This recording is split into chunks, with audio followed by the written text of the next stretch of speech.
Il existe un mot discret mais puissant, un mot qui nous protège, mais qui peut aussi nous enfermer. Ce mot, c'est le masque. Pas le masque de carnaval, ni celui qu'on porte en période d'épidémie. Je parle du masque invisible, celui que nous mettons chaque matin, sans même y penser. Le psychanalyste Carl Gustav Jung l'a nommé la persona. La persona, c'est notre costume pour le grand théâtre de la vie. Elle n'est pas un mensonge, elle est un rôle. Et ce rôle a 3 fonctions essentielles.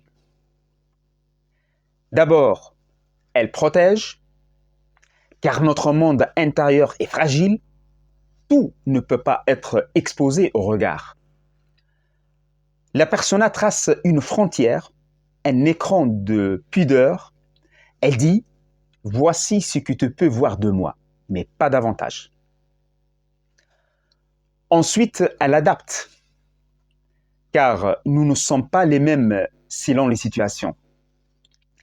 Avec un patron, un ami ou un enfant qui pleure, notre voix, nos gestes, nos mots changent. Enfin, elle relie. Elle donne aux autres une façade lisible, une interface, comme une carte de visite vivante. Voilà comment tu peux interagir avec moi. Protection, adaptation, connexion, jusque-là, tout semble parfait. Mais un masque, à force d'habitude, finit par coller à la peau.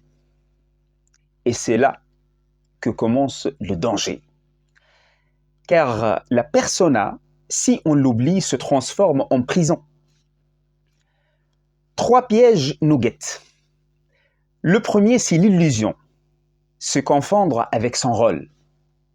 Croire que le costume, c'est nous. S'identifier à son titre, à son statut, à l'image que les autres reflètent. Le deuxième, c'est la perte. Perte de soi. À force de jouer, on oublie ses goûts, ses élans, ses fragilités. La voix intérieure devient un murmure, puis un silence. Le troisième, peut-être le plus cruel, c'est la rupture avec l'autre. Car si je n'ai devant moi qu'une armure et l'autre qu'un rôle, alors aucune rencontre n'est possible. Nous ne sommes plus 2 êtres qui se parlent, mais 2 masques qui s'affrontent. Alors que faire? Faut-il tout jeter? Non. La société ne peut pas fonctionner sans masque. La vraie question est ailleurs. Comment les utiliser sans s'y perdre? 3 règles nous y aident. Première règle, se rappeler que la persona est un outil. Elle sert, mais elle ne définit pas. Le danger n'est pas de jouer un rôle, mais d'oublier qu'on le joue. Deuxième règle, savoir s'en défaire. Oser le retirer. Dans l'amitié, dans l'amour, dans ces moments rares où l'on peut dire « ici, je n'ai pas besoin de jouer. Je peux être vulnérable, simplement moi. » C'est là que le vrai rencontre naissent. Troisième règle, retrouver son vrai visage. Jung appelait cela l'individuation. Redevenir profondément soi. Derrière les rôles, derrière les masques, il existe un être unique. Cet être, c'est vous.